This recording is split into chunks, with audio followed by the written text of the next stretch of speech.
Herkese salam. Bu videomuzda biz məntiqi dəyərlərdən danışacağıq. C dilində məntiqi dəyər dedikdə biz true false-dan nəzərdə tuturuq. Bu 0 və ya 1 ola bilər. Belə deyək, bu bir məntiqi dəyər sayılır.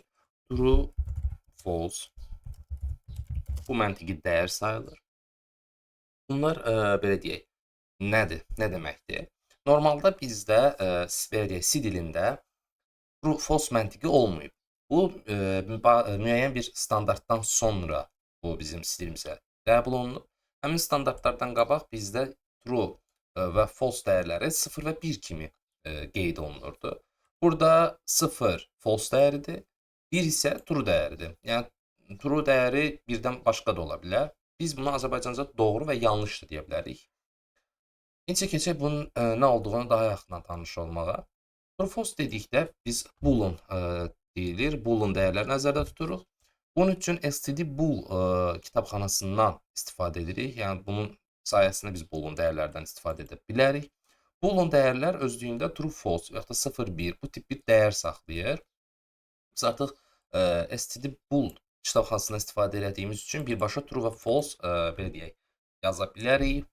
Boolean dəyəri də bu şəkildə birbaşa istifadə edə bilərik. Çünki əgər mən bunu silsəm, burada artıq bool sözünü bir əmr kimi, belə deyək, daha doğrusu bir dəyişən kimi qəbul etməyəcək. Bu səbəbdən xəta vermiş olacaq proqram. Orada biz nə deyirik?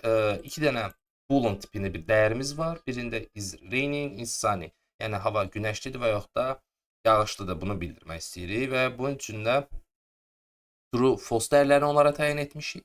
Və mən burada deyirəm ki, if is raining.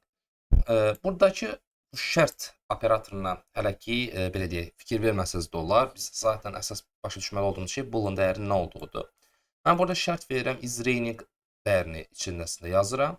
O deməkdir ki, yəni əgər mənim is raining dəyərim true-dursa, gələcək bu birincini yazdıracaq.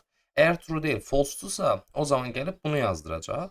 Ki mən zaten burada proqram işi salonunda da is raining-ə true dəyəri verdiyim üçün gəlir yağış yağır ifadəsini yazdırır. Boolean dəyərlərinin istifadələri bu şəkildədir. Təbii ki, proqramlaşdırmada, tətbiqdə, belə deyək, real praktikada boolean dəyərlərinin həqiqətən də çox geniş istifadə olunur. Bu dərsimiz bu qədər idi. Növbəti dərslərdə görüşənədək hələlik.